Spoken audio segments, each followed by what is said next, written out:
So we're live.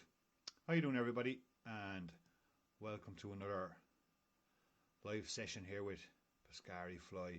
My name is Peter Driver, and we are based in Kilkenny. We are in the month of November, which means this is the start of nymphing November. We were saying over the last couple of weeks that for the month of November, we're going to focus on everything to do with nymphing, including techniques, tips, leader setups, the whole shebang. We're going to just finishing the setup here. We're going to hi Humberto, Christoph is on there, Aidan Gale. How you all doing? Welcome. It's another Saturday night, another wonderful Saturday night in lockdown. We're live here with Pescari Fly, and we are going to get into nymph in November. We're going to start getting those nymphs box filled with that. Lots of hope and aspirations for the new season. Hi Liam, Sean Matter, how are you going? Darius is on there, Jean-Luc is on. All the boys are on tonight, so I'm glad everyone's here to have a bit of fun and talk nymphing.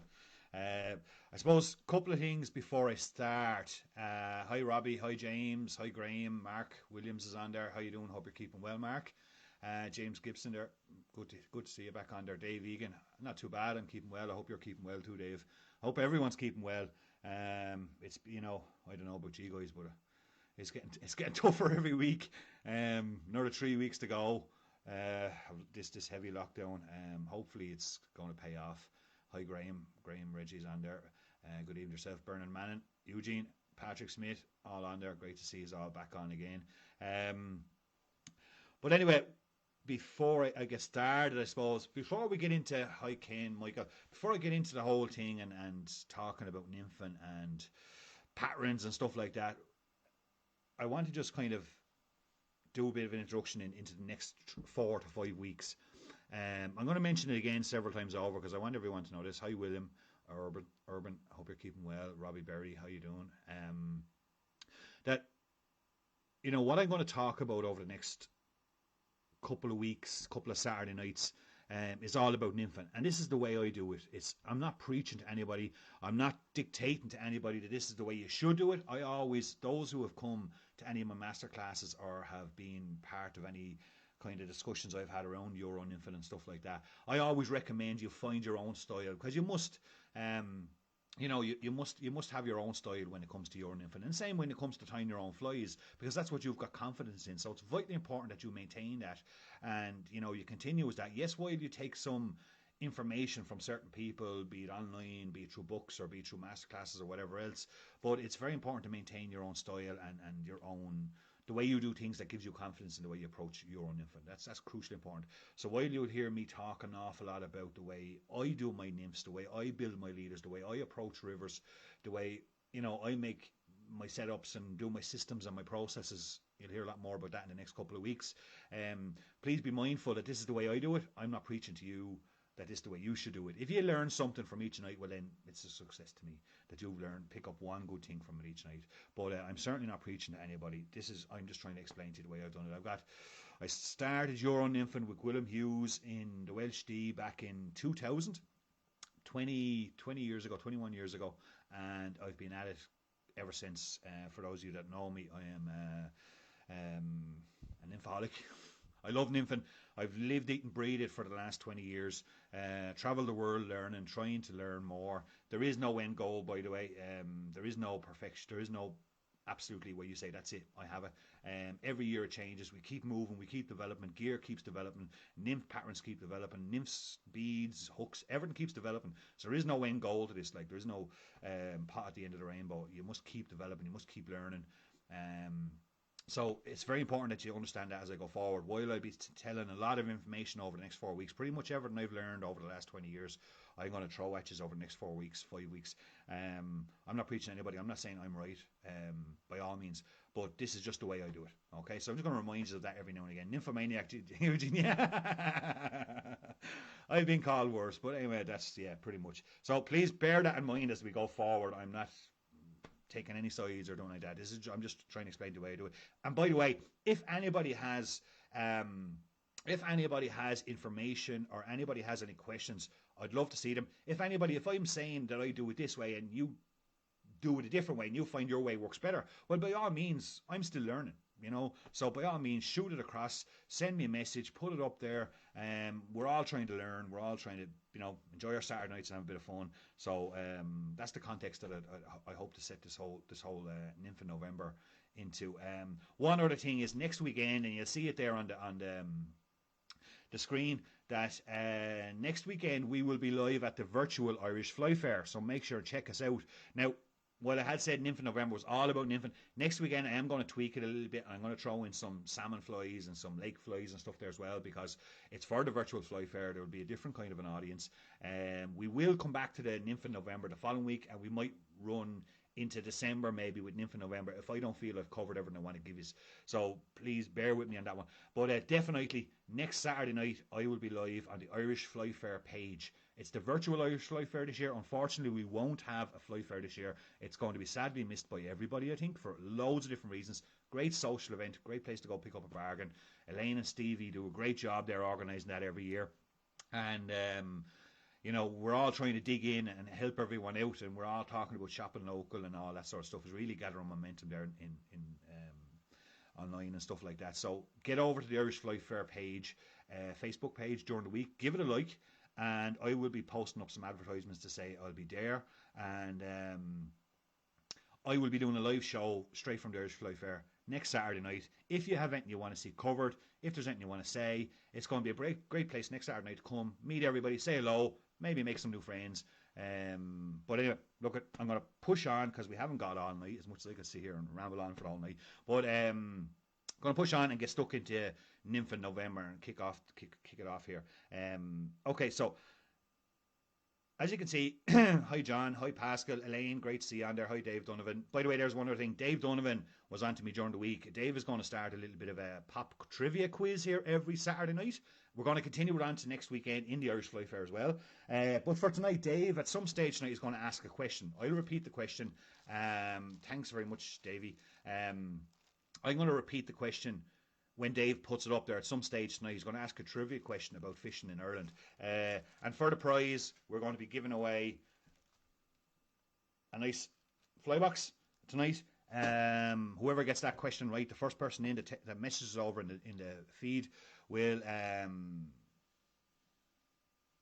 win that fly box. I will mail it to them on Monday. So watch out for Dave Donovan's question. First right answer wins the prize.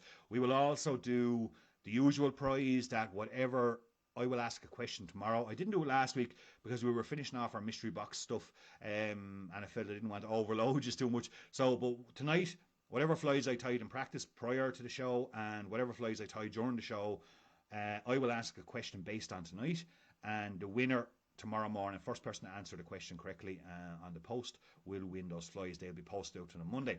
Okay, so how you doing, Bernie? My sister there is on from Cortown, County Wexford. Good to see you, Bernie. Hope you're keeping well. I missed your phone call last week, Bernie, and I know it's been 7 days probably since you phoned me, but I will get a chance to ring you back. You are on my list. High on my list. Mick Gilman, hope you're keeping well in Kilkenny there, bud, and everyone, all the families keeping well. So, okay, let's get stuck in, right? So the first thing I really want to talk tonight is about nymphs, and not just about the nymphs. I want to talk about the hooks, the beads, weight. I want to talk about profiles, and what's important, what's really important. Now, I know people might have some questions and go on to leaders and stuff like that, but maybe we'll leave that for another week. Tonight we're going to talk about the nymphs and we're going to talk about the weight, okay? And the first thing we're going to talk about is our beads, okay? For me, the picture you see there under Nymph in November of the hook and the bead are the two most important aspects to your nymphing, okay? So regardless what goes on to that hook after the bead, for me, the bead is crucial, absolutely crucial. If you don't have the right bead on the hook or on the setup you're using when you're fishing, you're not going to get fish. If you don't have that nymph down in the killer zone, you're not going to catch fish. Hi, John. Hi, Brian. Hope you're keeping well. Thanks, Paul. Paul's ordered a Euro kit office there recently. That's in the post here, Paul, and you should have it Monday or Tuesday.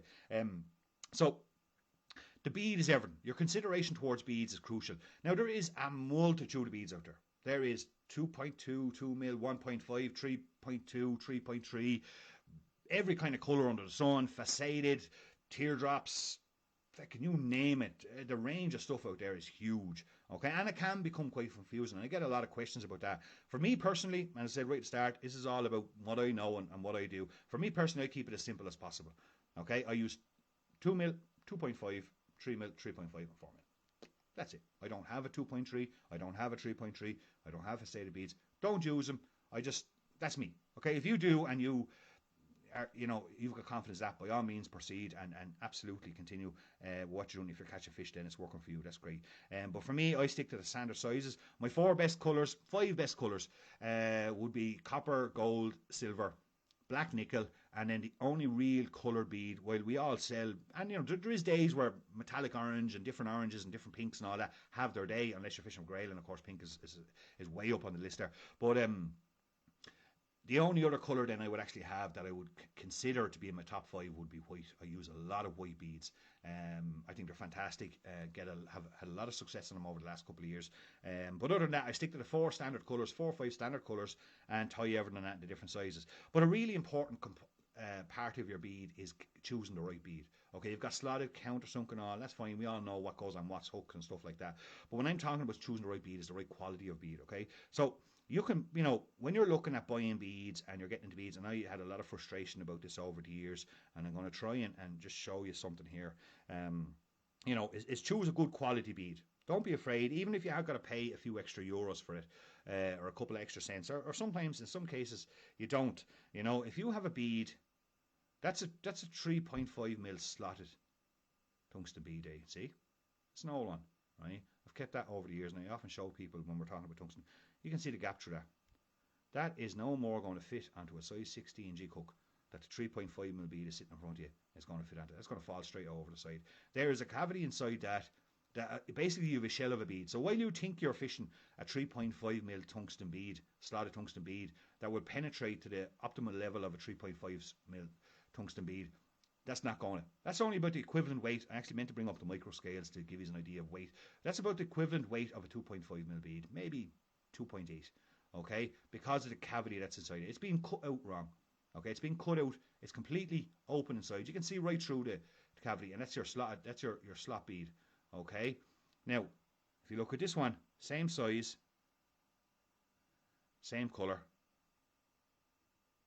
See the cavity in that one? Much thinner. There's a lot more tungsten in that bead. So if you compare, if I tied 2 flies with these 2 beads, and I was fishing a piece of water that I needed that perfect weight to get me down into where those fish are sitting, bead number 2, the one I have in my pliers here right now, is the one that's going to achieve that. Bead number 1 is not going to achieve it, okay? So when you're buying tungsten, no matter who you buy it from, this is not a promotional thing at all, no matter who you buy it from, make sure your beads are cut well. Make sure you've got as much tungsten in there as possible. They're well anodized, and that you get the maximum amount of weight. So when you're fishing at 3.5, you are fishing at 3.5. Okay, mount it up on the hook. Hooks are, look at everyone, like everything else, hooks have their own preference. Everyone has their own preference in hooks. You get confidence in a hook. If someone gives you a particular nymph on a particular hook, and you go down the river and you drop the first 3 out of 4 fish on it, you've lost confidence in that hook. And you're never going to gather confidence in it. So by all means, whatever hook you use, hook brand, that's fine. For me, it's the Haku number 1, Hanik number 2. Definitely, both them hooks are, for me personally, are my go-to hooks. That's what I use the whole time, and that's what I have faith in. If you're on one of the other brands, well then by all means, that's your own personal confidence, and absolutely stick to it. You gotta have confidence in what you're doing. So once you've got your hook, of course, sharp hooks are very important. If I was going to a competition tomorrow, I wouldn't use a second-hand hook. And what I mean is, when I'm talking about a second-hand hook, I'm talking about a hook that has seen river before, that has fished around. Because when these nymphs are bumping along the bottom of the rivers, they're bouncing off stones, you're catching lots of fish in them. They become blunt very, very quickly. You can see the point on that hook is very, very fine, very sharp.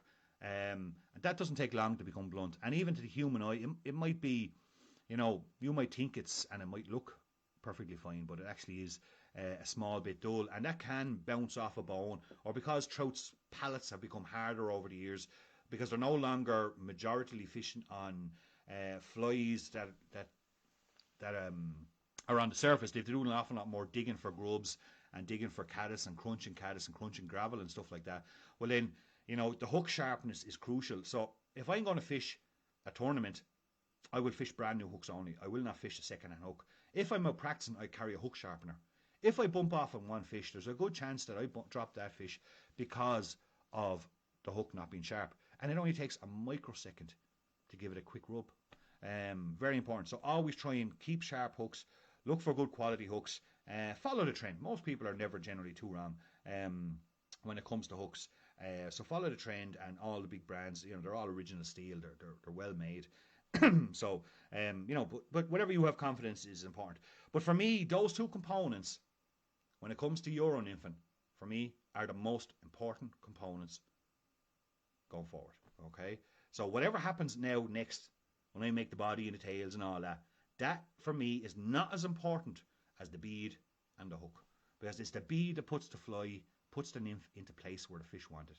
And you'll hear me refer to that an awful lot more as we move on, especially if we go into the week where I'm going to do beat management, fish behavior, fish manipulation, of how we push fish into pockets and stuff like that.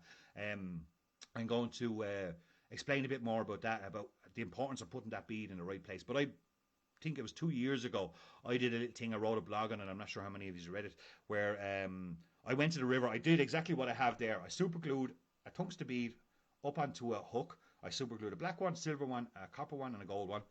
I went down to my local river, which is literally at the bottom of the garden, and I fished those 4 nymphs for 20 minutes, and I had 22 fish in those 20 minutes. That's over 1 fish a minute.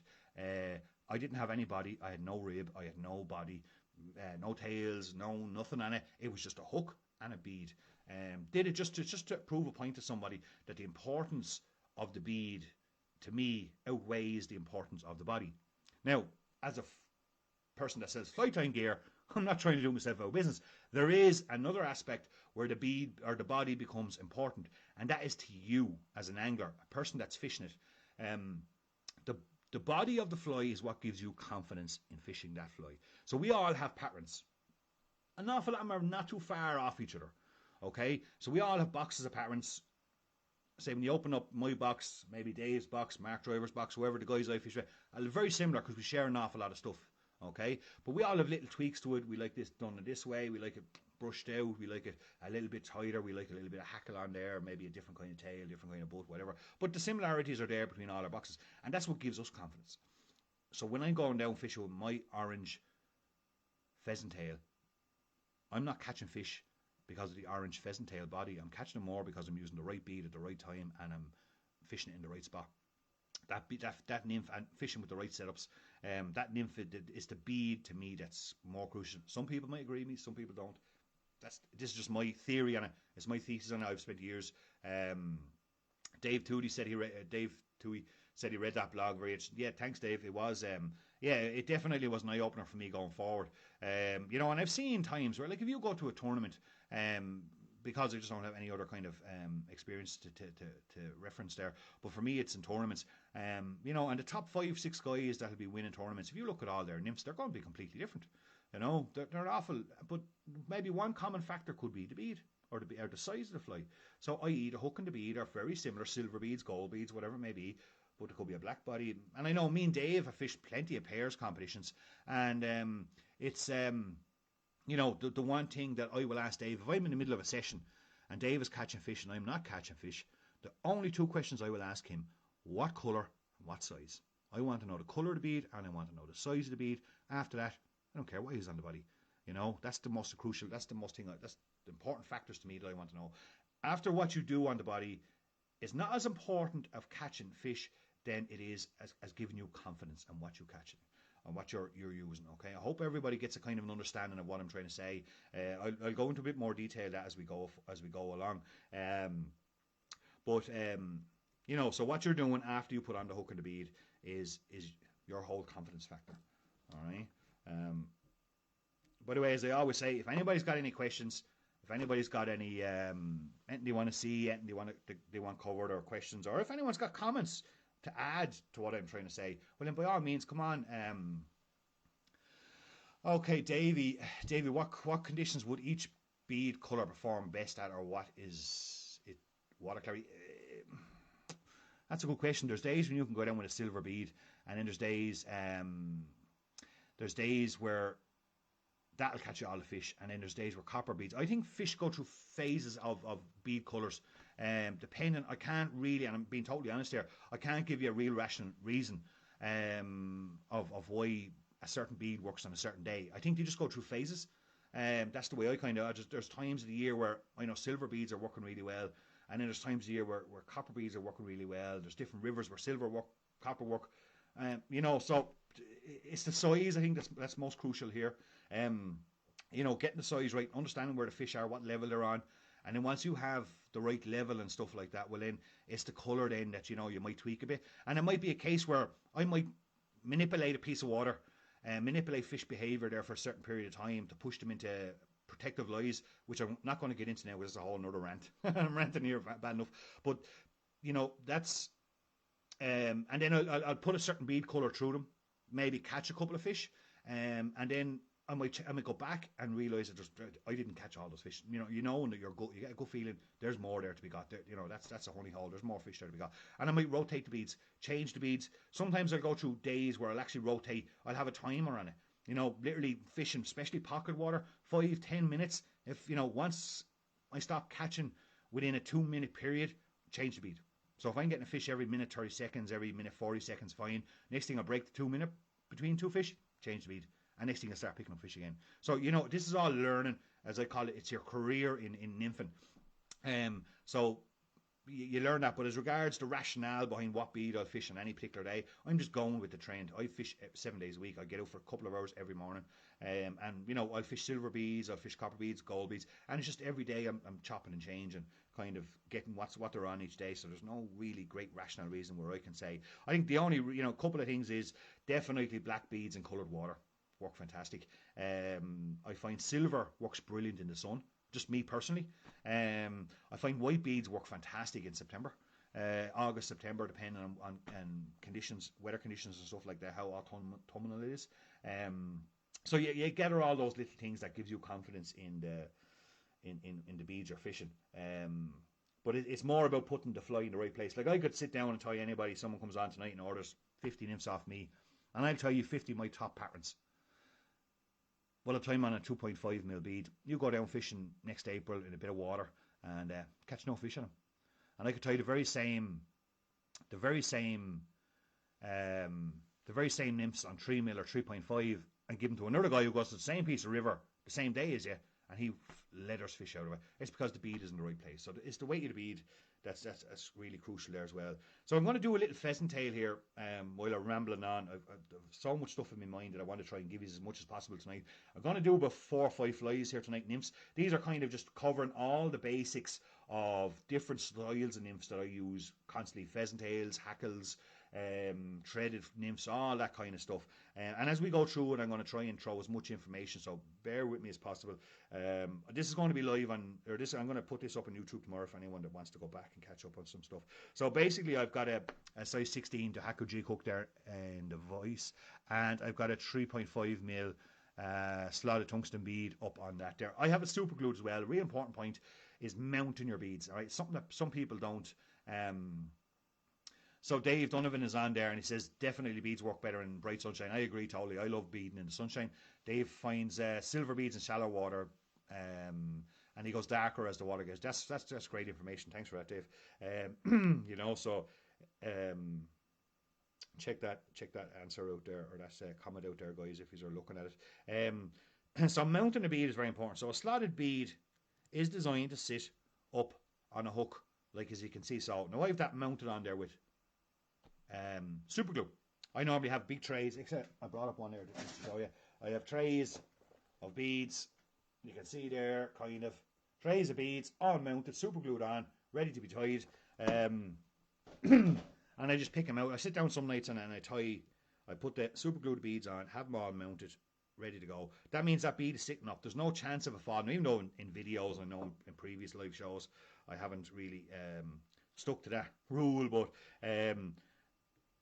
it's it is important because you get that slotted bead. Sometimes they can sit down a little bit on the hook, and I know on one occasion, so Graham Connolly's on there and he says that silver beads work great for him in coloured waters. You know, that's just that's good. That's great information. Thanks for sharing, guys. That mounting your hook is very important. Mounting your bead is very important in hook. Make sure it's in the right position. And I'm going to talk about mounting countersunk beads and standard hooks there in a while as well when we get onto something there.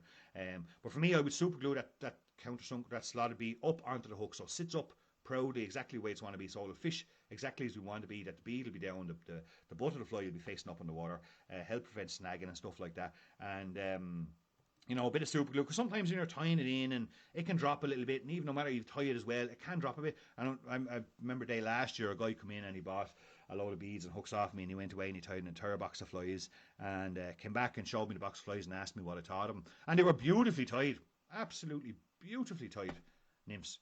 But he had the slot of beads all upside down. They're all upside down. He had them all turned around the opposite way. And I said, I'm going to have to break your heart here. I said, look, I'm sure they'll still catch a fish, but they're not going to serve the purpose they were designed for.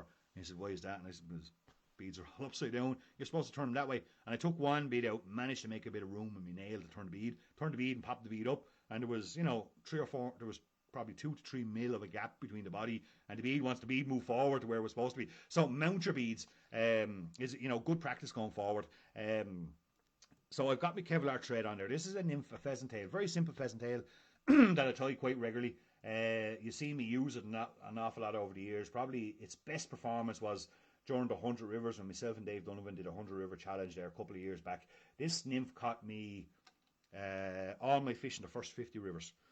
It was 2.5 mil that day, and fantastic nymph. One I've been using for a long time. Very simple, very standard. A very important aspect of tying nymphs too is that try and keep your nymphs as simple as possible. Keep them as slim as possible. I know Sean Maher is an expert at this. Is what we call anorexic nymphs. Sean is brilliant at it.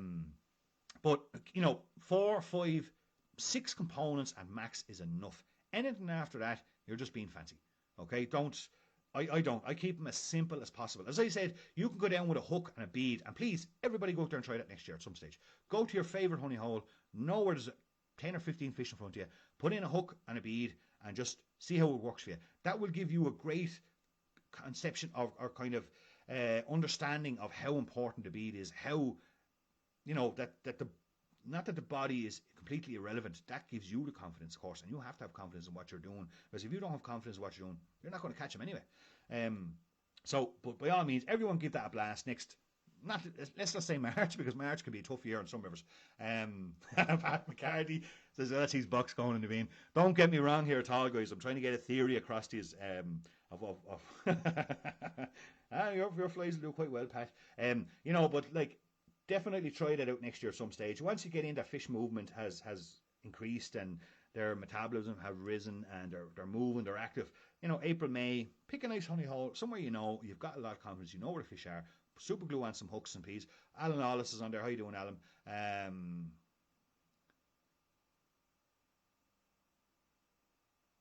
Yeah, Mark Williams is making a really good point there. Sorry, I'm just reading a question there. Mark says, what about jig hooks on your droppers? I seem to drop quite a lot of fish on it. Yeah, Mark, and you know, I've had that, and I think we had a conversation about that, Mark, following our Davey, I'll get back to that question now in a second. That's an excellent question as well. But we had a conversation following my live match in back in the summertime there on Fishcoin app. That I was dropping. I dropped some of the fish that day. It was frightening. And I remember you coming on and we had a chat about it. And in hindsight afterwards, I should have switched to standard hooks. There is times when standard hooks and countersunk beads will outfish jig hooks. I can't give the definite answer of when that time is. It depends on the way the fish approach, I think. But definitely, and I have that problem at times too, where jig hooks don't you know, really fish quite as well as I'd like them to be. I'm dropping fish, missing fish, and sometimes I'll switch to standard hooks. So I have a mix in my box. It's certainly something to be aware of. Really good point, Mark. Davey asked a question there. Is it weird to put a large bead on a very small hook? No. Dave, as a beginner, it doesn't hinder solid hookups. I think, you know, there is a certain kind of proportion that everyone has preference to. For me, I will, on a size 16, put a 3.5 mil and a 3 mil on it. On a size 18, I can put a 3 mil and a 2.5 mil on it. On a size 20, I can put a 2.5 mil and a 2 mil on it. A size 14, I'd normally keep for a 4 mil bead, but I can put a 4 mil on a size 16 too, depending on the proportions that I want. And I'm going to talk about proportions now as I start building the body of this fly. But there is definitely a trend in Europe there, and I've noticed it. We noticed it when we used to fish the Piala Cup in Italy, is big beads, small bodies. That's absolutely, and that's the way they're going. Again, leaning towards the principle, towards the principle that, what's the more relevant factor on that hook? Is it the bead or is it the body?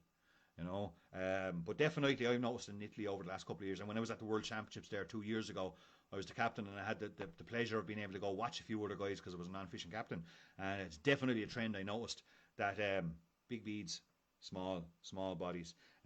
So on there, I just put on a bit of Kevlar thread, bit of Coq de Leon, and I'm just tying in my rib. Okay, I'm going to rock on here to fly tying too. I could just sit here and just rabble on for the whole night, guys, so this could be a late one. It could be actually a late one. So a little bit of copper wire,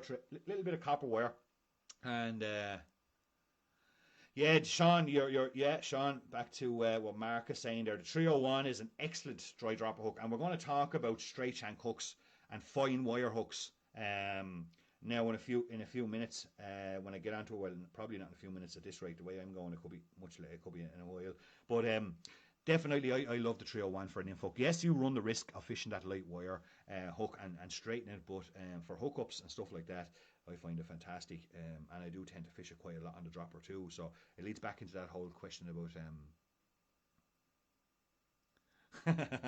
Tom O'Connor there is talking to Mark. Okay, so I'm going to tie in some pheasant tail. Now, I say we're talking slim nymphs and things like that, so when I'm tying in pheasant tails, I use 3 barbs, okay, 3 barbs off the feather, no more, just 3, and I'm quite happy with that. And if it happens that one breaks, because I tie in right at the tips, if it happens that one breaks, well then I'll continue on the fly and tie in with just 2, but I don't tie in 2 because if one breaks, then I can't complete the fly with 1. So my rationale is tie in with 3. If one breaks, great, grand, continue on, get the fly completed. If it doesn't, it's still fine enough to give you a nice slender body. Okay, so we got 3 in. So start winding them up the body of your nymph. Again, I'm not trying to overbulk it, but the natural taper that's on that pheasant tail will also give that fly a nice little natural taper up to that bead section.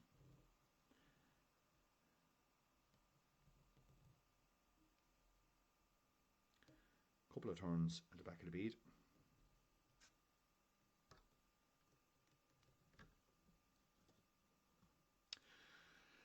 Graham Connolly's asking a question. Small slot or big slot beads? There's no question there, Graham. It is small slotted. The slots need to be as small as possible. You need to get as much tungsten into that bead as possible. Not big slots. No, small slotted beads. Fine slots. I showed you earlier on. If you didn't see the start of it, go back and watch the start of it tomorrow on YouTube. I'll have this up on YouTube tomorrow. And the difference in those beads and the effectiveness of that nymph because of whether you chose a large slot or a small slot. The slot should be as fine as you can get to get it up onto that hook.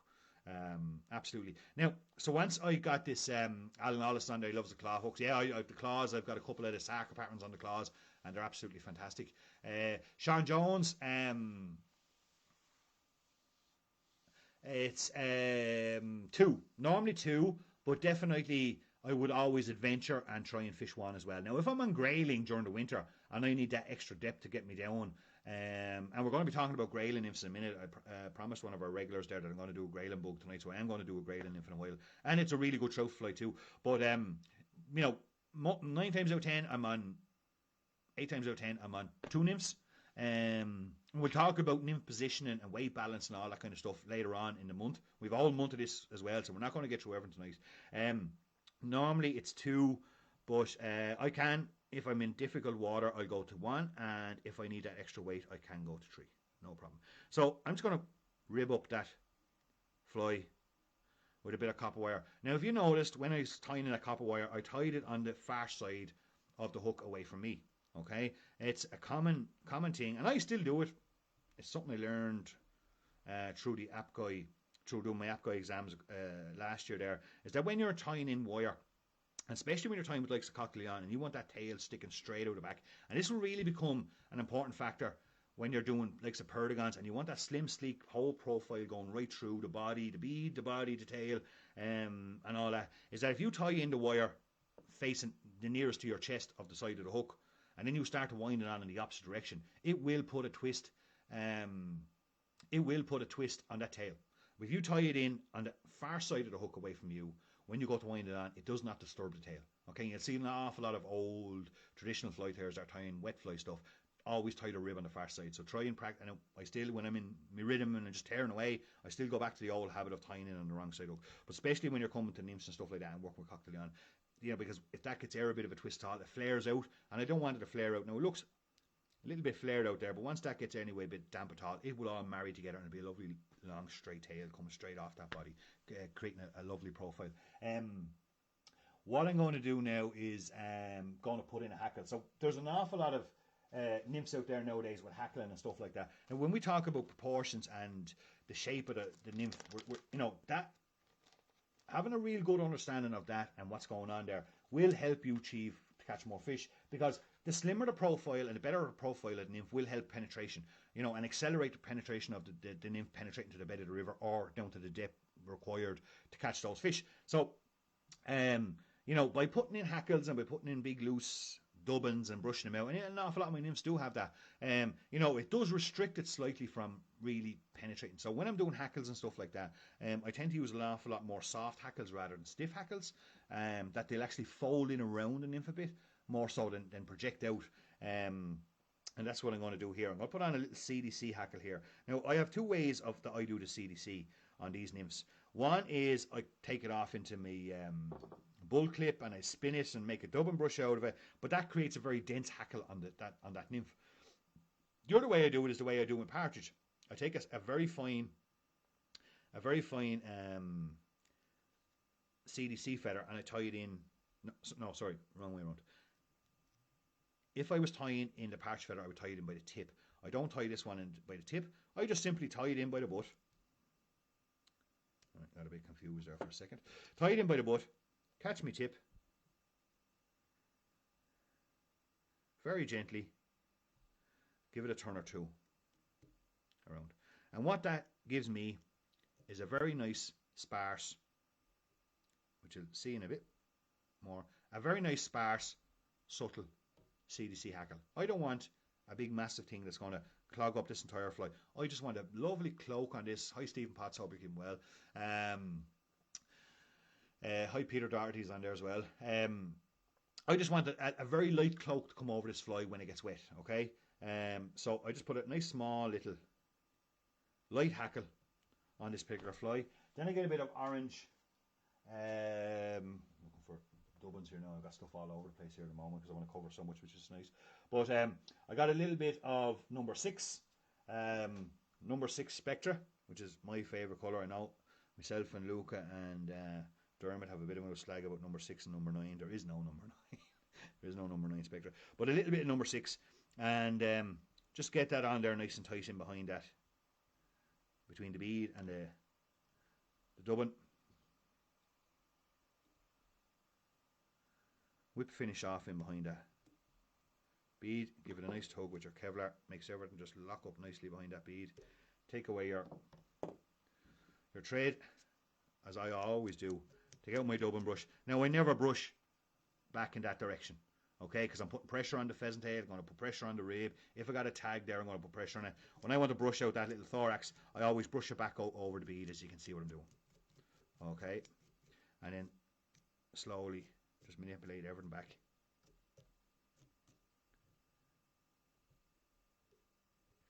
Any long fibres there, tease them out.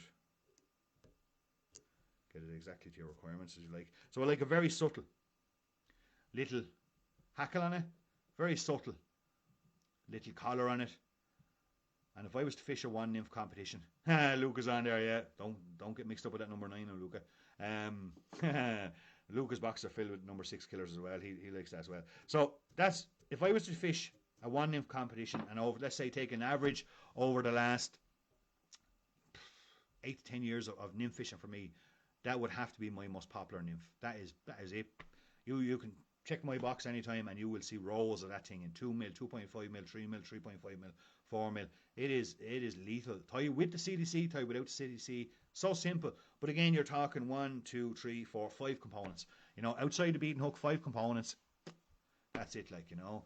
Michael's on there saying, no, it is number 9. So that's it. That's my number 1. But that's just going through kind of a pheasant tail, using, you know, the three barbs, using the, you know, the hackle. One way of hackling. The next nymph we're going to do another hackling as well. But that's how simple they got to be. That thing there is absolutely lethal, guys, and would be definitely up in my top 3 nymphs, if not my number 1. I just dropped it. Anyway, I'll pick it up for the guy that's going to win that tomorrow. Someone's going to win that tomorrow. That dubbing is, James, it is Spectra number 6 by Hens. Get some of it. It is worth doing. Definitely one miss. There is some really good other Spectra colours.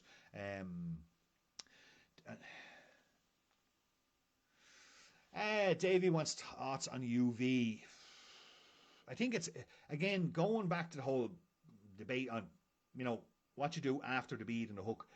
Is that your personal confidence? Does that give you personal confidence, or does it catch you fish? Now, as we get later on into the shows in Nymph November, I'm going to talk a lot about aggression and how, and the percentages of how many fish do we catch that take the nymph for food versus how many fish and do we catch in a session that take the nymph out of aggression. Not because it recognizes food, but because we manipulate their behavior, because they know we're there, because we put them in the protective mode or the protective lies. Do they take our nymph in that situation because they see it as a food source, or see it as represents something like food? I think absolutely no. I think they take it out of pure aggression because their aggression is heightened. They're in the protective lie. This flashy thing whizzes by them and they just attack out of pure aggression. So it makes no difference what's on that body. I think they're going to hit it anyway. I think that what makes that fish well for you is the confidence you have in fishing what's on the body, not because the fish see it as a food source, because they're at that stage they're attacking the nymph out of aggression. But I say that's another whole week's talking point, and we have 4 to 5 weeks of this, guys, so bear with me. We, you know, at the end of the whole thing I'll have managed to ramble on through a whole multitude of stuff for you, to completely boggle your minds, and you'll have some insight to how fecked up my mind is when it comes to nymphing. So what I'm going to do here next is we're going to move on to another very simplistic nymph, and this one everyone has seen this thing, and it's threaded. It's a threaded nymph, you know, and threaded nymph generically is exactly what it is. It's a nymph tied with thread. We all have them, we all use them, and it's just another really popular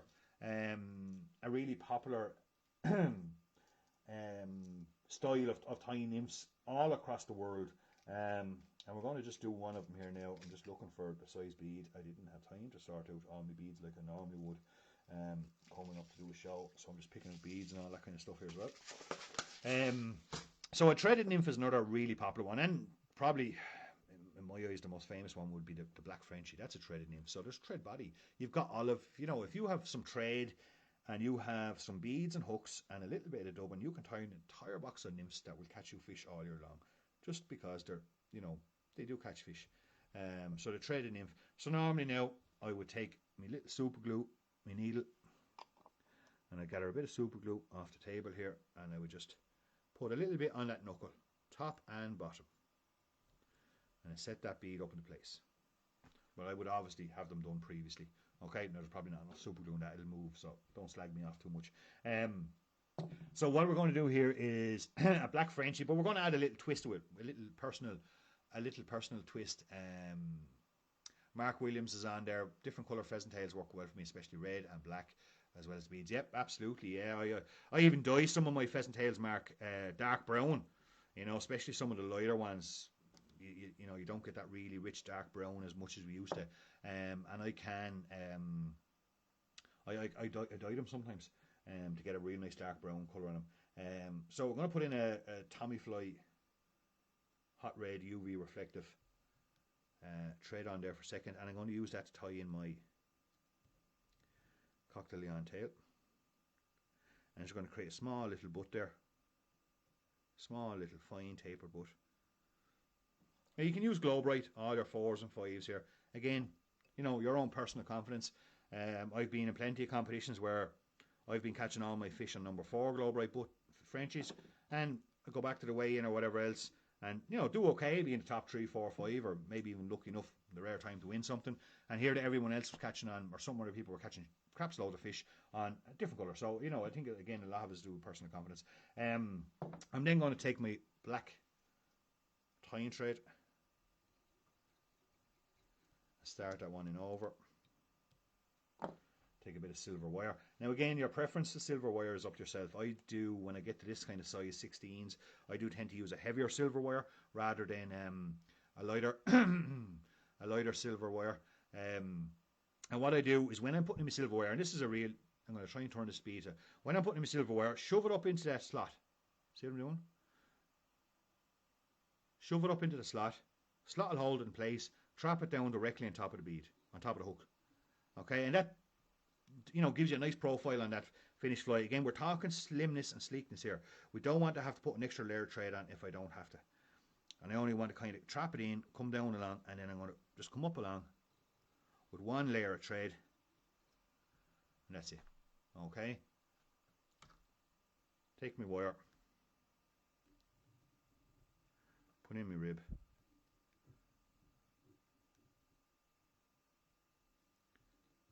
and tie it off.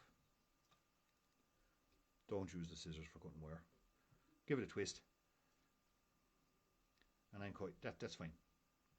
If there's a little bit of a indiscretion in the wires, if you're really fussy, you can manipulate them, make them look picture perfect if you want to take a photograph. So Dave has just come on there to ask his trivia question. The winner of this wins one of our nice little waterproof fly boxes. The question is, here's an interesting question. Let's see how many people know this one. Who won the 2010 All-Ireland Interprovincial River Championships? Now, I don't even remember where they were held. I probably was there. First person to put in the correct answer will win the prize of this fly box. Okay, I'm going to post that to you Monday morning. Whoever gives it, we want the right answer. David Coughlin, wasn't me. Sorry, Dave. I won it in 2012. No, was it? Oh, no, 2014. I think I won it. The Lakes was in 2012. So whoever gives the correct answer there first wins that prize. Dave, you might keep an eye on those answers and tell me, because I'm going to keep tying here for everyone. Tell me who wins. Now, so when that's your standard Frenchie, and normally what we would do then is put in, forgive me here now, I'll look up something else. We will put in our bit of peacock dubbing. But what I like to do is I like to add in a little something else, and that's black marabou. Okay, so I'm going to do a nice little hackle of black marabou. So again, I'm just covering another hackle option for anybody that wants that extra little bit of movement on their nymphs. So I take 3 or 4 marabou fibers, whatever, and give them 1 or 2 turns just in behind the bead, as you see, like so. Get the black thread up through them, give them a little bit of strength. Don't over thread through, because you will flatten them down. Sean Marr, no. Liam Long, no. Darius, no. Who was the first one there? Darren Duffy. I think Darren has it right there, Dave, does he? Darren Duffy have that right? Tom Ankertel, wasn't Tom Beecher. I think Darren Duffy is the first one as far as I can see. Dave Donovan will check that there for us now. Good question. Sean Bowen, I think, won it in 2010. Yes, Dave is on there. Sean Bowen is correct. Sean Bowen won it in 2010. Well done, Sean. Fished with you in Poland in the European Championships there a couple of years back. So well done. Tom O'Connor, the year I won it in Kanturk, Tom, we were actually congratulating Tom before the prizes were given out. Never count your chickens, isn't that what you say, Tom? We were actually congratulating himself and Albert Mahal. We're congratulating Tom on winning the national championships. And when the results came down, the way they all worked out, it turned out I actually got it. So sorry about that, Tom. Well, look, we remained friends afterwards. What I'm going to put in here now is some peacock dubbing. This is hairline ice black. There's several different types. Look, you got Saboya Peacock Dublin, just as good. This was just the first of hand this evening. You got Hens Peacock Dublin, but you're looking at a little bit of Peacock Dublin in then between the bead and that hackle. Okay, but again, be careful and make sure we don't want to trap down that hackle, push down too much. That will really pulse. Sean Bowen won that with 22 fish on the Clare River. That was fantastic fishing in the Clare River. Well done, Darren Duffy. I will, if I don't have your address, I'll get in touch with you later on or tomorrow, and I will get that fly box off to you. Congratulations. I think Dave is going to do a bit of a trivia quiz every week for us. So make sure you check it out. I'm just going to actually put a little bit less onto the back of that, because I don't want to crush down that. I'll tell you actually what I'm even going to do. I'm going to take it back out and I'm going to whip finish it in at the same time. Save turns of trade in behind that hackle. Now sometimes if you tie too much in there, it'll actually slide down when you go to finish the fly, and it'll push that hackle down in the top of the body, and it just becomes totally irrelevant, and it doesn't look well to me. But as regards a little bit of a variation to a black Frenchie and a threaded nymph, that I'm just trying to cover the concept of threaded nymphs and how simple they are. Well, that's as good as you get. Again, little brush just to get some of that Peacock Dublin to come out into that hackle, and that's that's a fair. That's Graham, I'm going to one step fly box instead of Darren. Beyond next week there, Graham, and see if we can. So on that one, Robbie Berry, I used a bit of marabou. So that's just a bit of marabou feather that we use in all our lures. Can be really interesting stuff. And if I even blow on it, you can see the movement that's in that. And when that gets wet, that'll pulse all over the place. Good, just 3 or 4 stems there and tie them directly behind the bead. But just be wary that you're working in a very tight space. You want it to come kind of projected off the bead, as you can see there. You don't want it to flatten down too much down the body. But yeah, just adds a little bit of a variation. But the whole concept that we're talking about there is a threaded body, how simple it is, bit of colour thread, bit of wire, hot spot if you prefer, if not, bit of dubbing in behind the bead, and there you go. You can rattle them things out, really fast, and they're very effective. Again, for me, it's the bead and the hook, the bead size, that's going to be the most relevant thing there. But a really good nymph, another one that has to be in my box. Say tonight I'm trying my top 5, and that's definitely one that I have in the box quite regularly and catches me an awful lot of fish. Okay, so I'm going to put that one there, and then that's there for someone tomorrow. Okay, moving on to another one. What I'm going to do now is I'm actually going to do a grayling bug. Okay, so this one is known as the Grayling Slayer. Everyone I know, Mark Williams, you know this one really well. It's a fantastic nymph. Probably one of the best grayling, for us anyway, outside of maybe caddis and an odd shrimp pattern. It's definitely up there as one of our top nymphs. That every year when we fish the Welsh D, I know Paul was on to me there today asking about some grayling stuff. So I think over the next couple of weeks I will try and throw in a grayling nymph there along the way, 1 or 2 along the way. But this one's a very simple Grayling Slayer, but it is also magnificent for trout.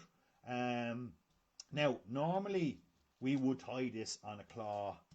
If we were going to the Welsh D to fish for grayling, we would tie this on a claw C240.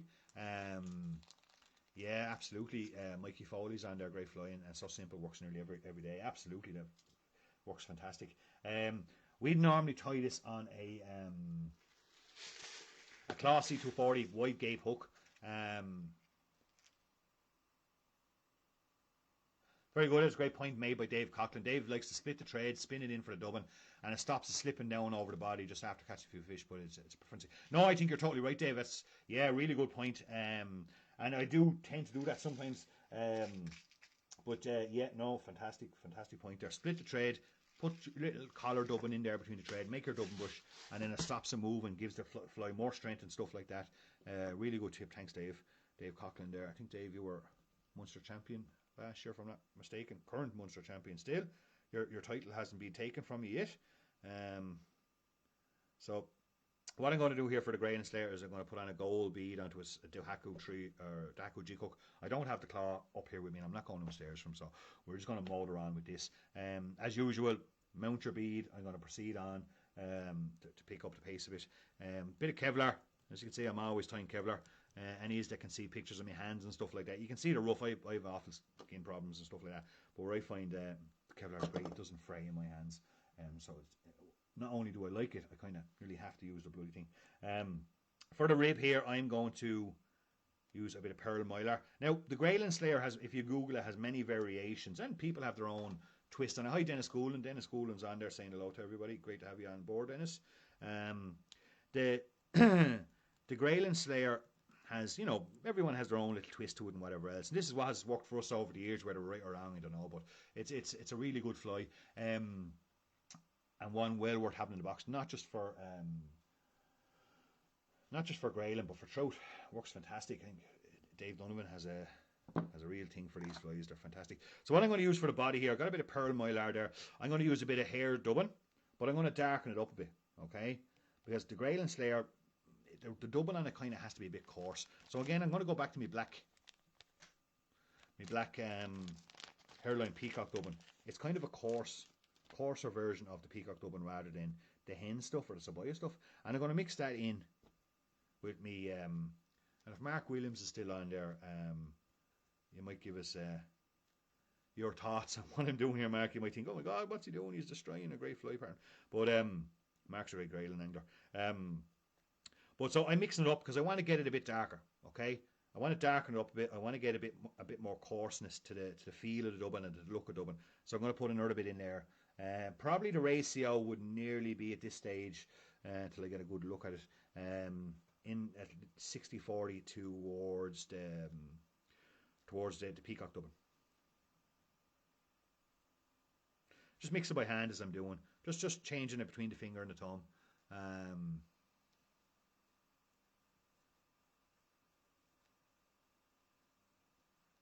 No problem, Davey. It'll be on YouTube later on. Davey just saying he has to check out. So what you can see there now is I have a nice darkish kind of hare's ear dubbing mix. And I'm going to take that now and hold back me pearl, and I'm going to put that in. So don't forget, guys, anyone that's there, we will be live next weekend on the Irish. Hi, Patrick. Hope you gathered that stuff okay today. Patrick got some click and collect off us today, and I hope those eyes. I think you left back the 8 mils, Patrick, did you? Or was it? Did you go for the 8 mils after? I didn't see. The wife just threw them back into the shop. But hope they work out grand for you.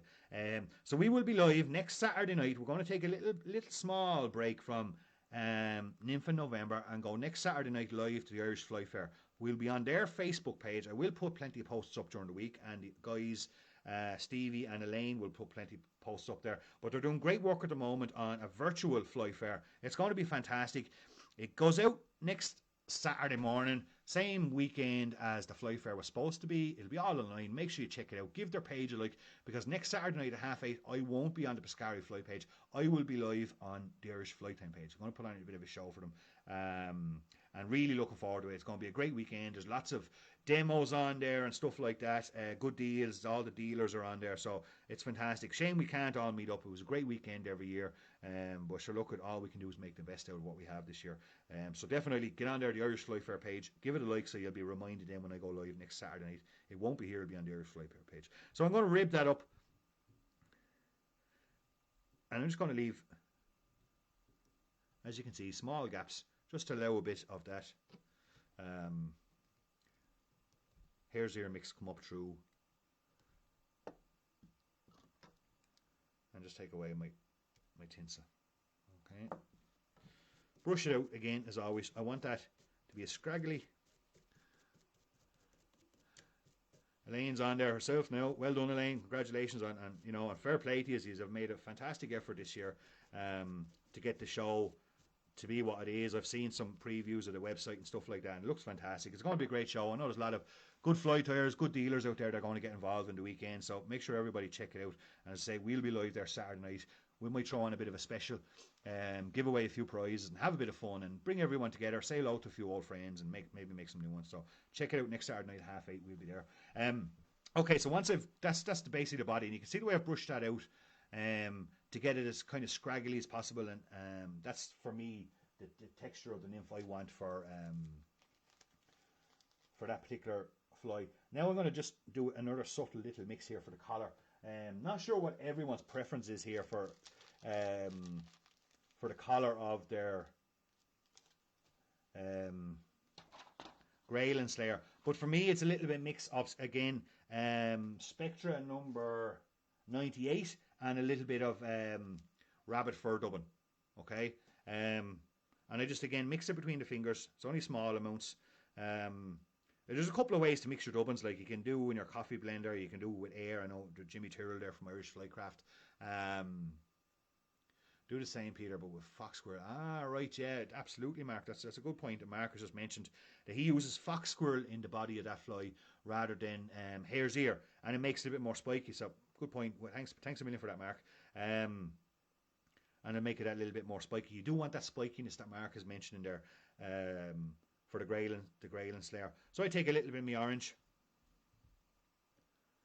This is more. And I just put it in there behind the bead. And that's it, folks. For me, if I was, and I dream about nearly it every night this at this stage, Mark, I'd normally be on the Welsh Tee at some stage. I'd have been there or be planning a trip. Me and Dave were only talking about it yesterday. We'd normally be planning our trips for the winter over to the Welsh Tee. What a river. And great people over there, you know. They're always so welcoming and it's a lovely place to go fishing. And, you know, we'd always plan it. Geez, wow, I'd love to be going there now. I can tell you, staying in the Hand Hotel for one night, 10 fast pints after a good day on the Welsh Tee, it'll be, my God, yeah. So hopefully in the new year, hopefully we'll get over there and see everybody in the new year. But for me, that's the, Alan, no, I don't have hens in stock, unfortunately. I haven't got that far yet with me stock list. Maybe someday down the road we'll go after hens, but that for me is a grayling slayer. That's the way I normally do it. Fantastic trout fly as well, guys. Shows you how to work with hare's ear. Do a bit of mixing. Put your ribs up through them. Brush them out well. A little bit more restrictive, maybe, rather than a perdigon or the likes of a threaded nymph in relation to its the acceleration of penetration to the bottom of the river or to your optimum place. But definitely something that's it's fishy, it's buggy, and you're not going to have no problem in catching trout with that. And absolutely, definitely has to be in the grayling box. If you're going to go to the Welsh Tee or if you're in the UK or anywhere else around the world, you got grayling. But most grayling anglers know there's a reason why it's called the grayling slayer. I didn't get that. It didn't pick it up, didn't lick it off the stones, as they say. So really good nymph, definitely for trout as well, and one well worth having in the box. Okay, so moving on from there, we're going to go back to have a bit more discussion about weight, and that's what this weekend was all about. This weekend, our first weekend in Nymph in November, was about weight, bead importance. You know, how important is the bead in relation to the body? Everyone has their own opinion. My opinion is the bead is probably the most important factor. Hi Terry. Terry's on there as well. Hey Terry, hope you're keeping well. Hopefully we'll get over to see you all at some stage this year. Please God, everyone going well and everything else going well. It'd be great to get an out trip over to Wales and maybe meet up with some old friends and maybe even make a new one. You never know. But sure, it was awful disappointing to hear the Welsh, the grayling competition got cancelled this year. You know, great competition. Hugh runs that every year. And great group of guys that we really look for. It's probably one of the highlights of our year is getting over to that. Bit of crack, bit of banter, a few beers along the way, and you know, if we're lucky enough, get a couple of good draws and catch a couple of fish. But that's you know, it's just the way things are at the moment. So hopefully next year we'll get back over there to the Welsh Tee in early 2021 for some fantastic grayling. Gianluca wants another box. Okay, so what we're going to do is talk a bit more about weight. So again, we talk about the importance of getting weight down. So what happens then if our 4mm beads are too heavy or our beads are too big? So let's say if we're fishing a piece of water that is quite deep, but the trout don't want a 4mm bead, what it takes to penetrate that depth of water, you know, then we've got to become creative in our fly tying and really look at how we build our flies, the materials we use. You know, what can we do there? And you know, the first thing that would always jump to my mind is lead underbodies. Okay, put in a lead underbody. I'm going to talk a little bit about lead underbodies later on. But, you know, as in relation to what else can we do to increase the weight there, to not overload our hook in relation to size. Excuse me. But, you know, how can we get down to that and achieve the depth we need to achieve to get the fish and that? And one way is to use Javi. Okay, Javi beads are something that are used regularly enough, but you know, maybe there's more to and there's a Javi nymph that I tie and I've used quite regularly over the years, and I find it absolutely fantastic. That penetrates for a couple of reasons. You can all see why initially, straight away. Look at the profile of that. It's shaped like a bullet. That's going to penetrate, zero restrictions. The whole underbody is tungsten. They're a bead that's designed for depth fishing, and can be really, really effective. If you're not fishing them, definitely worth doing. But there is some tricks to tying them, okay? And that's what we're going to cover here now. We're going to do it a little bit tedious at times, but and can be a bit frustration at times too. But that's fly tying in general, isn't it? So what I'm going to do here is I'm just putting another bit of silicone, super glue onto my tray here. And I'm going to put a bit of super glue. That's a 302 size 12 there, and I got a medium sized Javi bead, and I'm just going to super glue that. That's the wrong bead, sorry guys, now apologies there for 1 second. Now that was the wrong bead. I put 4 beads into that's the one I want. Okay, another bit of super glue. I'm putting a medium sized bead, and that Javis come in 3 kind of sizes: medium, small and large. They're black, silver, gold, your box standard colour. A little bit of super glue there just to attach that. Now you can see an awful lot of Javis, and I do tie some Javis. I've done some stuff on them before where I've tied Javis on curved hooks, 644s and 611s and stuff like that, and that gives a different kind of a look to the fly. For this particular nymph, I'm tying it on a straight shank hook. Okay, so once I've got that little bit of super glue there to help me hold it, a couple of light turns of the Kevlar into those knuckles. You can see the knuckles that are in the centre of that bead, and they're there just to give you a helping start. Holding the bead in place, start tightening up those turns. Now I have a rule of thumb: don't go near that top knuckle in behind the head. Okay, leave it empty. You need that space when it comes to tying your head, doing your whip finish. Stay out of it. Just use everything else backwards. Couple of good turns. Make sure it's well secured in. You can flip it over if you want. Add another bit of super glue up underneath if you want. But that's pretty okay. I'm happy with that for the moment, and I can move on. Take away my waste Kevlar, and I can move on. Now here becomes one of the parts where an awful lot of people have problems with. So you can see that we have all these knuckles up here. And then we have this nice, smooth, shiny part that goes tapers down to the body. Now, there, no matter what trade you use, that's always going to happen. Slip and slide, and an amount of people that I get questions off of what the heck them bloody things are a nuisance, and they can be a nuisance. What I do there, a little bit of super glue, and most other guys do, a little bit of super glue on the back of that bead, and then just take your time. Put a turn of thread in there, give it a chance to set. Put another turn of thread there, give it a chance to set. Another one, give it a chance. Another one. And just get a couple of turns of thread across that shiny part, and it just takes the slippiness off it, okay? And it means then you can tie materials, tie thread up it, as you can see, and get a cut of thread over that entire bead. And then just put a little wedge at the butt just to taper it off nice and neatly down to the hook like so, okay? One thing again I've noticed about Javis is tying Javis is that you still want that slim profile. So don't over tie by over tying the butts and all that kind of thing. Keep them very slim and very simple. Now, I'm not going to put a tail in on this. I go straight to some materials. So you can remember when we done mayflies last week or the week before, and I did the whole underbody with plumber's tape and stuff like that. And I mentioned at that time that there was a nymph that I use the very similar process on. Well, this is the nymph. Okay, so I'm taking some perfect quills here from Simplify, and I'm going to add in, just try and get my piece off here now. Oh, breaking it. There we go. Get the sticky part, and make sure the sticky part is facing towards you. Tie that in there. This was actually probably the best success I ever had on this fly. This particular nymph was over on the Watauga in Tennessee a couple of years back, and I was fishing for wild rainbows, and holy moly, they were fucking Mark Williams and Terry Evans will know how to grayling behave and come in behind you, and you know, you do that whole system that we do. They've seen us do it, and oh my god, these Javis were just slaughtered fish out there, doing the very same principle that we would use for grayling. So just tying in that perfect quill at the back of the fly, taking my plumber's tape once again, same as we used for the mayfly body, same process, and we're going to put an underbody under this because we want to colour it. Okay, now you can just tie that in with olive thread. You can just tie it in with a bit of primrose or whatever colour takes your fancy.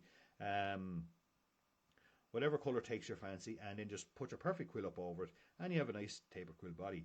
And that's probably the easier way out to what I'm going to do, because when I put this up, that whole bead and body becomes slippy again. And I want to kind of just go through that, because if you're having problems with slippiness of thread slipping off the underbody of jawies, well then, you know, I want to go through and just show you that it doesn't just happen to you, it happens to everyone. So I'm going to tie in a little underbody. And then plus this way it allows me to colour. So as you can see, you can still see that bead come through the thread. I haven't really overdressed that bead with thread either. I'm trying to keep the whole thing as slim as possible. And I'm just going to cover that fly with plumber's tape. And it, you know, plumber's tape is very fine. It gets very tight on the bead. And again, as you can see, I'm not going near that top knuckle. I've left that top knuckle alone, and that is there for me to finish this fly.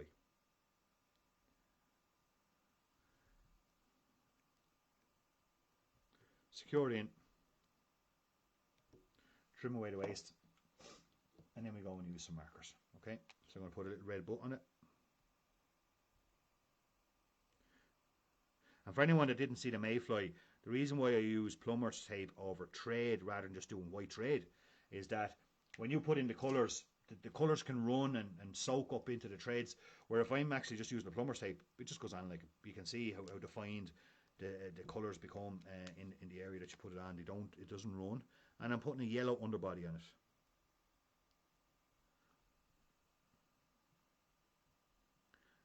And just come up around a bit on the sides.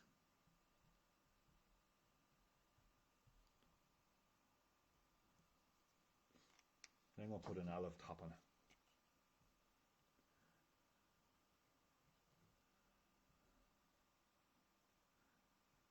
Make sure all the white's covered. So you can see now I've got a little bit of white showing there, the butt between the yellow and the... Thanks, Alan. I know, even for me, Alan, it's clever enough, isn't it? No boy like me. But anyway, so once I've got that done, what I'm going to do then is I'm going to go back to my super glue again. Okay, if I go to wrap that perfect quill up that body now, it's going to slip. More than likely it's going to slip. No, my luck, it'll slip, okay? Give it a chance to dry. Make sure it's dry, because if you put super glue on it straight away, I have an itchy nose. If you put super glue on it straight away, well then there's a good chance you're going to pull them colours all over the place. Just a little bit of super glue on the back. Don't overdress it with it. You just want a little bit, and that'll just help stick. When you come up around with that perfect quill, it'll help stick that fly. Now you got to take your time doing this. It's not just lash it up, spin the device around and take your time. It's like what we did with the thread. We put one turn on and we give it a moment. There's no panic. Saturday night, we're not going anywhere. We're in lockdown. We don't have to go anywhere. So let the super glue do its job. Just one turn. Now this stuff is self-adhesive. Okay, the perfect quills, and it's quite good. But when it goes on to something at that kind of angle and taper, with the smoothness of the plumber's tape, well then there is a good chance that'll slip. Okay, and what happens is, and it will slip a little bit, and if it does, come across the top, put your finger on top, let go of the other side, bring it back in underneath, and repeat the same process.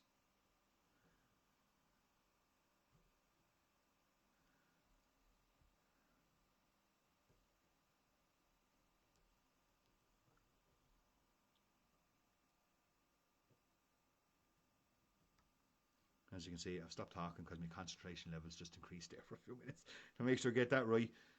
Can't slip a good bit. Once you get up near the top, turn over the top to tighten it in. And now I'm going into that top knuckle. Okay, tie it in. And you can see there now what I've got. Okay, probably the midsection of that nymph in around there is not ideal. It's a bit dark because the turns kind of slipped into each other. But you can see that underbody coming through nice and subtle. It's still a really well-shaped nymph.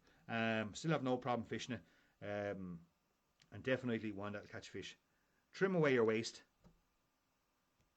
We're not going to, you don't tie up onto that front piece. We're just going to keep everything into that top knuckle now, and that's why we left that top knuckle free.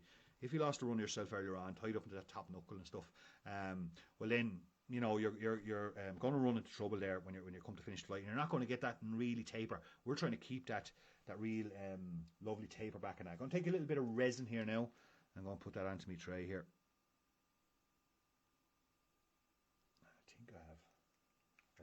do, I have my little brush here. I'm going to give that a little coat of resin just to give it a bit of extra strength.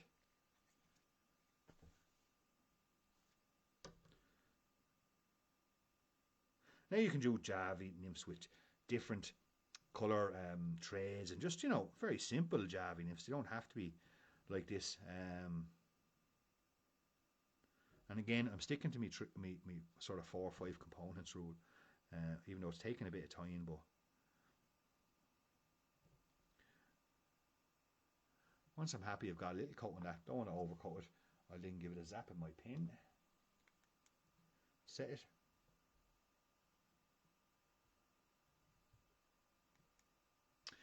Good question, Alan. How much heavier is it's a lot heavier. If you take like that entire, if you take a look at a Javi bead, like it's you know, they're very, like, there's a lot of tungsten in that Javi bead. Like it's solid tungsten. There's a small groove in underneath that just allows it to sit in on the hook a bit to get a bit of a traction to the hook.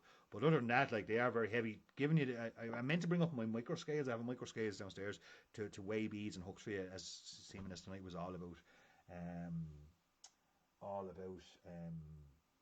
beads and stuff like that, and weight and things like that. But I forgot it. But they're very heavy. But I think it's not even just the weight of them that makes them so effective when you need to penetrate deep water. It's the shape. You know, look at the shape of that thing. It's like a bullet.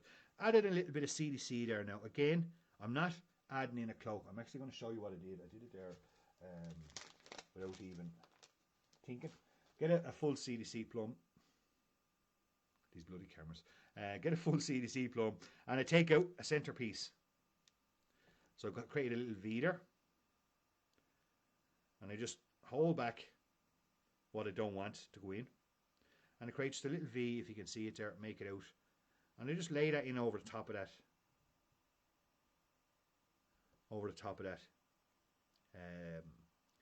Javi, and then just 2 turns into that groove, or that knuckle, and trim away. I just want a couple of CDC legs, don't want many. We're only talking 8 to 10, okay? 8 to 10 legs in there. That's all I want. Just creating that natural boogie. And what I do now is I will do Dave, because in this particular pattern, I do the tip Dave Coughlin gave us there earlier on. And that is I will spin in a little bit of, and I'm looking for it now, me fox squirrel. A little bit of fox squirrel dubbing. Here, I have it here. And take a very, very tiny pinch of UV fox squirrel dubbing, the stuff that Mark Williams was on about using for the grayling slayer.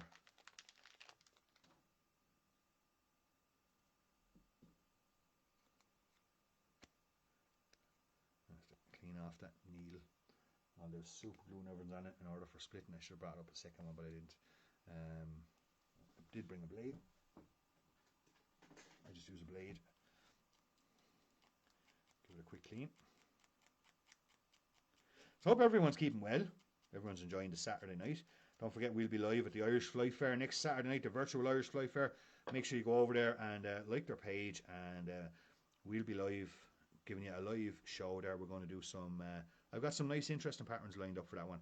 It won't be specifically nymph in November. I'm going to take a break for 1 week, guys. And we will come back directly to nymph in November the following week. So basically all I did there was I split the trade, put my little bit of fox squirrel in between it, and going to Des Lynch. So Darius says it's pretty much equivalent. Pretty much Mark is actually on there. Mark Williams on there with that technique in relation to the what you call it, Mark? Is it the plumber's tape underneath the body? Yeah, there is so much you could do with that. If you look back on last week's, I did a mayfly. Sorry, I actually need to take that back a step or two there for a second. A mayfly body with a similar technique, I use it quite a bit. Or if you put the plumber's tape under glow bright and then UV resin over top for stalking bugs and stuff like that, it's phenomenal, the effects you get. So just before I finish, what I'll do is just a whip finish that little dubbing brush in behind that bead into the last little bit of space I have in that knuckle, and give it a good tighten. And there you go. You're looking for something that's going to penetrate deep, hard, and really be effective in a deep pocket that you need to get down, that is certainly going to achieve that for you. So if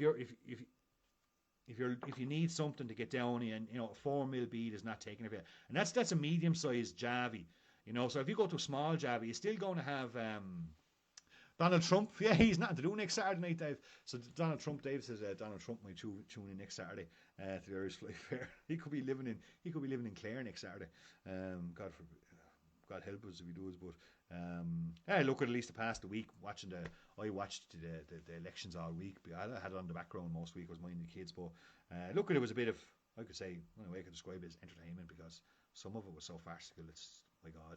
But anyway, look at it's done now, and someone has won, and I think we're in for an awful lot of more entertainment for the next couple of weeks and months.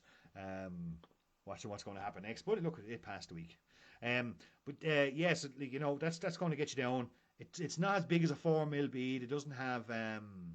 He's going to be a secret guest. I might save him, Darius. I might save him for the. Christmas special, actually. Might put him on for the Christmas. I might ask him to come on for the Christmas special. He'll definitely have nothing to do by Christmas.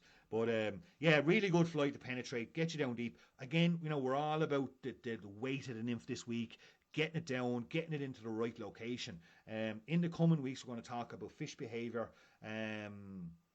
Absolutely, Mark Williams, that thing will go down like a bullet. It's amazing how them things penetrate. Especially when you're trying sleek and slim, and try and keep everything as tight onto that bead as possible. Don't overdress it. Use that NAS knuckle just to get in your little bit of stuff there. But say on the Watauga River in Tennessee, in heavy water, that thing was lethal. Because its ability to get down quick and fast. So, definitely Luca, you're the one for the box for you. But definitely I wouldn't, you don't have to go tying the entire box of them, but definitely one I'd have a couple of always in my box. And again, it's about getting it down to the fish, getting the nymph in the position where the fish wanted, i.e. the depth.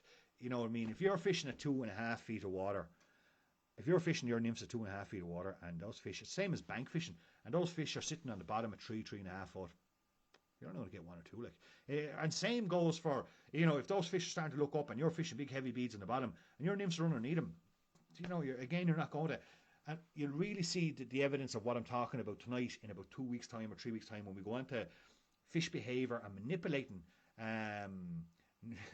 Tom Ankertel is going, nobody ties flies like Donald.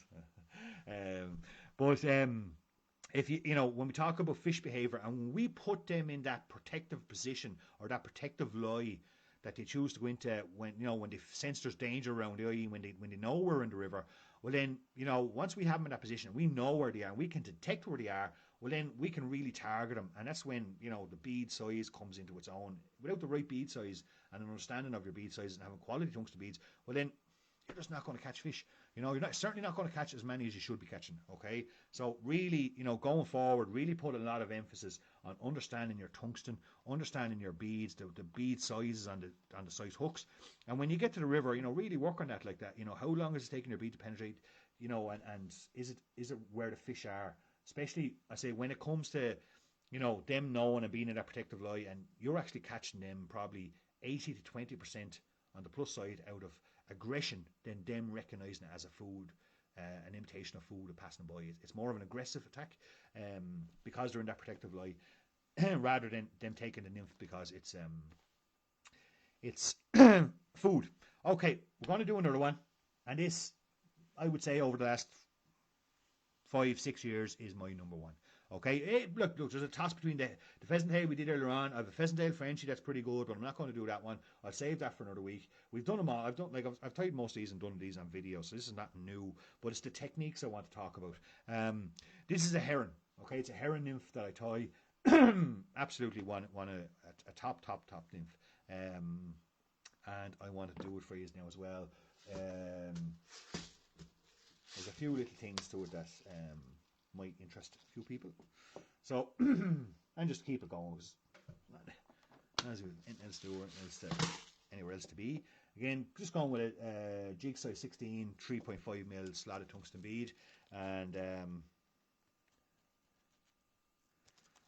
so when we get on in later weeks, we're going to talk about leader setups. I'm going to go through with ye all. I'm going to bring up my fly chest up, my chest pack up here. I'm going to bring up the rod, the reel, the leaders, pretty much everything. I'm going to make up a leader here for you. It's going to go through what's, you know, the advantages and disadvantages of different types of formulas and stuff like that, for making your leaders, the purpose of it, why we use aggressive leaders versus progressive leaders, different things like that we're going to go through over the next couple of weeks. So make sure you check in. Say next week's a bit of a change, but for the following weeks after that, make sure you check in the whole lot. And we will be coming back to what we've done tonight. We will be referencing back to Bala Jemison. Yeah, I'd be really ranting and raving then, Alan. Not really. Shane Cummins wants to know that would you fish a Javi differently than a regular bead? No, I normally fish just on the point. And you know, it might be there used to bring a smaller nymph down a bit lower in the water depths. But no, I just fish it as normal, Shane. That's just nymph as normal, or in the context of that day, whatever I'm doing in that day, be it tight line and high stick and whatever way I'm doing that day, that I stick to it. So as you can see, I didn't super glue that one up, and you can see what happens to that bead when I don't super glue up, and then when I go back in, see the movement on that bead? Falls back a little bit. Okay, now when I get up to finish it, I'll be aware of it, I'll remember it, and I'll make sure and I'll push it up into the right mount. But that's the reason why we mount beads properly, so that doesn't happen, and it's always in the right position. Going to put in a little cocktail on tail here, as always.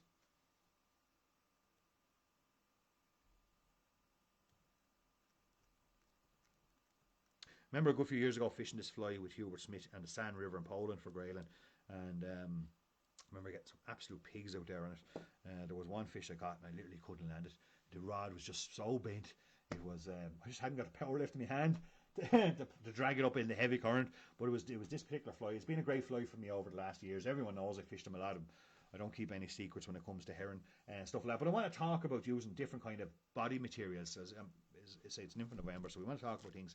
And when it comes to herring, so as you can see, I've got two heron feathers here. Now you're going along the bank of a river, and you'll pick up heron along the way. Like it's you're not allowed to shoot them or anything, like, but you know you do pick them up, and I'm always keeping a close eye out for them. And now and again I pick up a couple of feathers. Okay, so I got a primary here, which is this one I'm waving. Okay, and that's got two sides to it. I got a very stiff dark side on the top, and then I got the boyet side on the bottom. You seen I done a dry fly with the boyets there last week or the week before.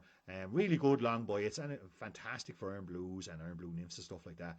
And then I've got a secondary excuse me, I've got a secondary wing feather here, and as you can see, it's a lot broader, and it's also a lot lighter. That is the one we use for dries. Okay, it's much softer, gets ripped apart really for nymphs. So I tend to use that stiffer section here for nymphs. Just as it's a bit more, I find it for me, it's a bit more strength there than that one. I tend to keep an awful lot of that for dries, or if I'm tying very slim, very small, little micro beads, beaded nymphs, and going to fish them on a dry dropper, I might use a bit of that lighter stuff. But normally, hi Connor Cagney's just come on there. Good to see you, Connor. Hope you're keeping well. Hope your dad's keeping well. But I use that primary, that primary and the stiffer side. So I'm going to take off just two fibres, that one. Now, why do I only use two of that and not three? Like I said, back to the Pheasant tail, I'm actually going to put in a bit of silver rib there while I'm babbling on a bit. Where did I leave the silver wire now? Anybody see it there? No? It's here somewhere. The old table gets there, it's right in front of me. The old table gets messy this time of the night now when I start just pulling and dragging things all over the place. A little bit of silver wire. Remember what we mentioned on the Pheasant tail?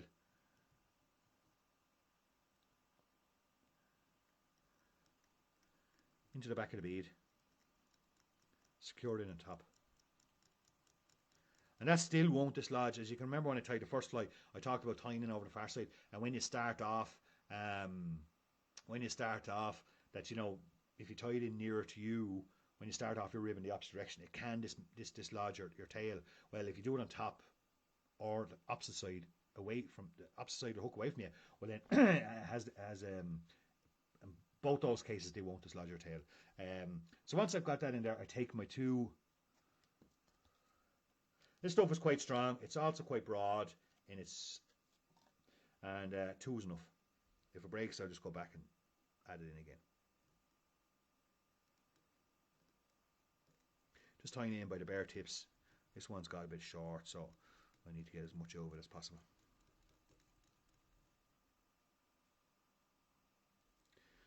Start winding it up.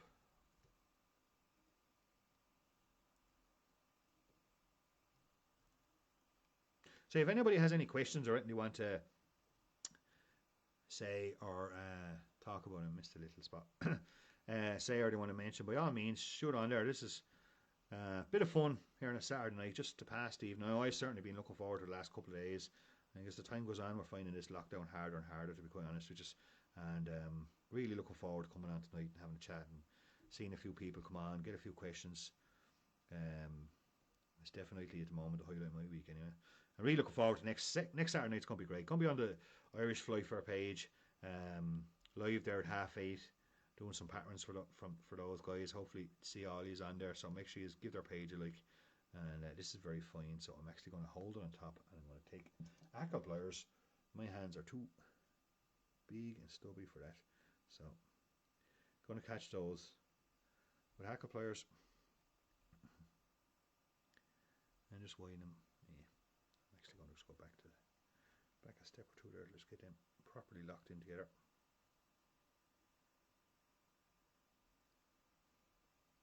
Kind of ish. Again, trying to keep that body nice and slim. Don't need to go the whole way up to the bead. We got other work to do up there. Get it most of the way up. Turn it over. Heron's a great natural grey colour, great for iron blues. Early season fly is in around April. Fine really comes into its own in around April. Take my rib,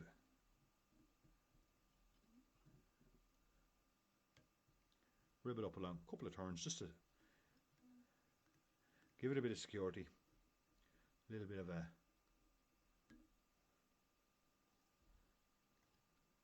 sparkle along that body, and that's that. Now I'm going to take white Globrite and I'm going to find it somewhere in front of me.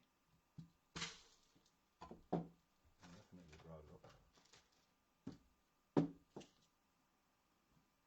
No, must have left lost. So I'll tell you what I'm going to do. I'm going to take a little bit of microglint, white microglint, okay, or white Globrite.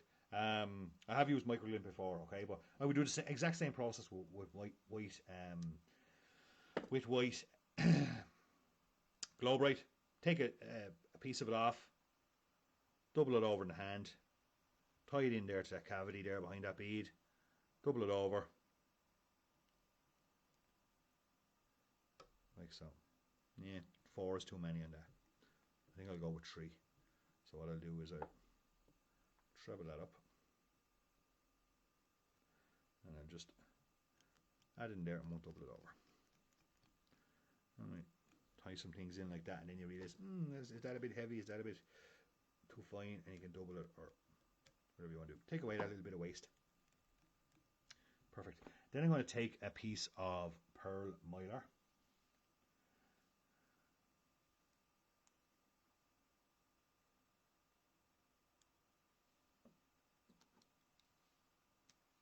And I'm going to tie that in there as a thorax cover.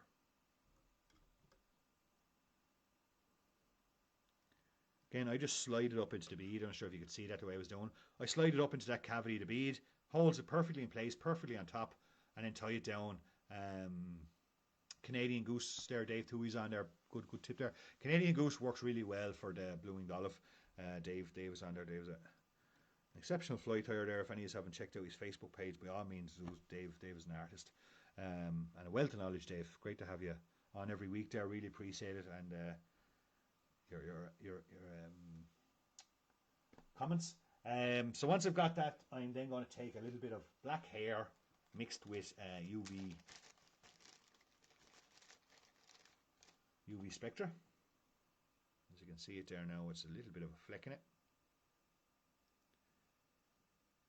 And I say, why this week is all about the nymphs, and we're doing an awful lot of tying here and stuff. And you know, the real concept behind this week was to get the point across to you is that, you know, what's most important there is the bead, and I'm talking about these nymphs. These are my top 5 nymphs, and they are, because this nymph here is probably one of my number ones. Maybe, be tossed between, say, the pheasant tail and the pheasant tail French you have. But that gives me confidence. I don't perceive that I catch fish on this nymph because they see it as a particular type of food. I catch fish on this fly because when I tied it first and went out fishing with it, I got a ball load of fish on it. And then I naturally had a confidence with it. Probably the reason why I caught a ball load of fish on it was because I was fishing with a 3mm silver bead. Not because it was tied with grey heron and it had wing covers and case caddis and thorax covers and stuff like that.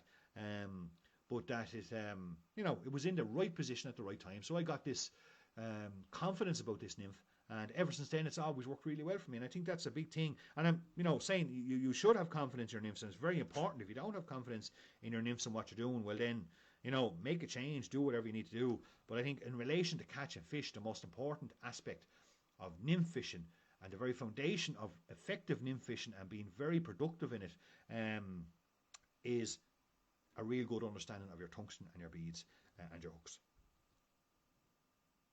And I'd say that to anybody starting off, really keep the bodies and all that kind of stuff as simple as possible. But, make sure you have all your, and I say, I keep it as simple. I don't go into the 2.3s or the 2.8s, and I stick to 2mm, 2.5mm, 3mm, 3.5mm, and 4mm, and that works fine for me. But by all means, as I said at the start, anybody's watching now that didn't see my first bit of an introduction, I'm not preaching to anybody here. I'm not saying I know it all. I certainly have spent 20 years trying to educate myself on as much as I can on nymph fishing and nymph flight, and I'm just here to share my opinions and the way I do things to you. By all means, if you have your own systems, processes, or way you tie flies, or the way you nymph fish, and it's working for you, then by all means you keep going. I'm just here to share my take on it, not in any sense or way preaching to anybody or trying to say that this way is better than any other way. Everyone has to find their own way. Everyone has to have their own style. Very important going forward. And you'll hear me talk a bit about more of that later on when we get to approaching the river and techniques and stuff like that. So I just tied in another little bit of that blacky blue kind of ice dubbing in behind the bead. Just giving a little bit of a brush out. Just to get it to come out and back along the fly. Then, last thing I do before I put in the box, ready to go catch a fish. Just trim that off at the back. See? A little bit of white globe, right? A little bit of white pearl, or not white pearl, pearl, a little bit of pearl microglint. I get tongue tied sometimes. A little bit of pearl microglint out the back, or a little bit of white globe, right? Lethal. Absolutely. Really is one of my go-to flies. Say I've got a lot of personal confidence in it, because say the first time I fished it, I went out and I got a ball of fish on it. So naturally, you get personal confidence in it, and that's the whole thing. When you're building your fly box, your nymph box now over this winter, guys, build it with the stuff that works. Build it with the stuff that's worked for you before, the stuff you've confidence in, don't just go in a random rant of tying for an entire winter and then wonder what the hell did I tie all winter. Keep it fairly focused, keep it very simple. It would be my recommendations anyway, and that's the way I like to do it. And you'll get off okay. Really make sure you have the range of beads, good quality tungsten. It's key here. Getting those nymphs down to the key position is absolutely crucial going forward in effective Euro nymphing. So look, I hope you have really enjoyed our first installment of Euro nymphing. We have talked about kind of, the importance of beads here. That's what I really want to get across. Well, I showed you a couple of good patterns that I wanted to share, which is very important. I want to share what I have. But the real concept from tonight, from the very start, is the bead. Okay, the bead, some hooks and stuff like that. Is obviously used whatever hooks your preference towards. Mine is to Haku Hanik.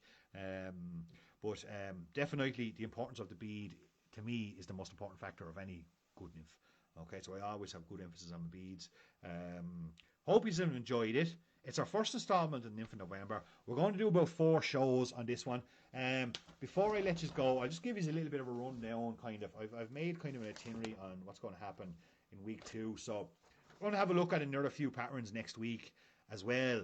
Because, you know, it's a fly tying show, so I want to have a look. I'm going to bring on, you know, maybe do a perdigon and a few things like that. But we're also going to have a look at rods and reels next week. We're going to have a look at the stuff that I use. Not saying I'm right by any means. There's plenty of top anglers out there competing on other stuff like that, but I just want to give you what I do and the rationale behind what I do, and I hope you all can take something from it. So we're going to have a look at rods and reels and fly lines next week. We're going to have a look at leaders.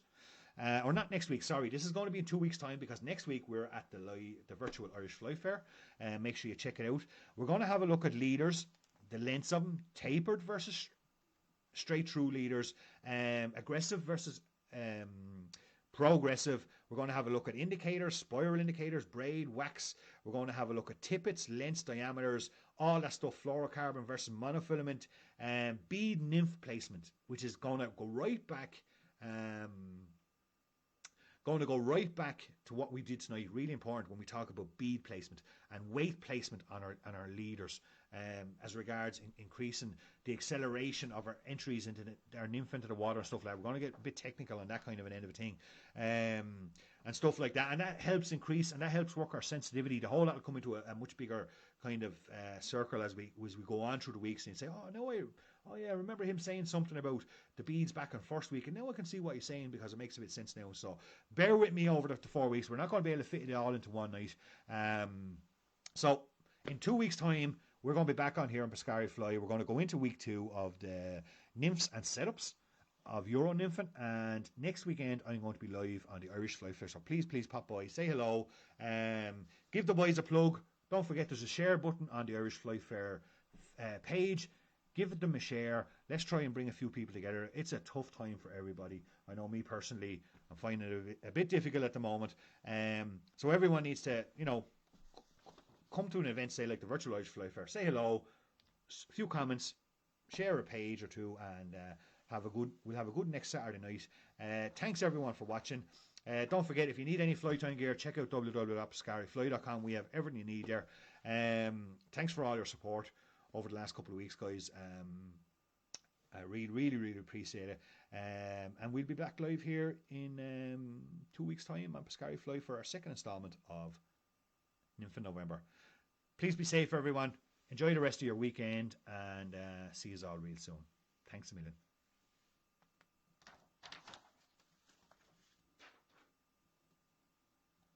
I've turned yours off now. We figure this one out. Where is it gone? There we go. All right. Good night, everybody.